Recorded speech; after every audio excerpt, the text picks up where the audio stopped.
Service in Melbourne has issued a severe thunderstorm warning for North Central Lake County in East Central Florida until 8:30 p.m. Eastern Daylight Time. At 8:14 p.m. Eastern Daylight Time, a severe thunderstorm was located near Paisley, moving north at 20 miles per hour. Hazard, 60 miles per hour wind gusts.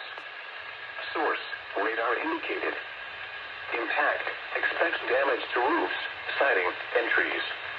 Locations impacted include Alexander Springs, Sellers Lake, Astor, and Astor Park. For your protection, move to an interior room on the lowest floor of a building.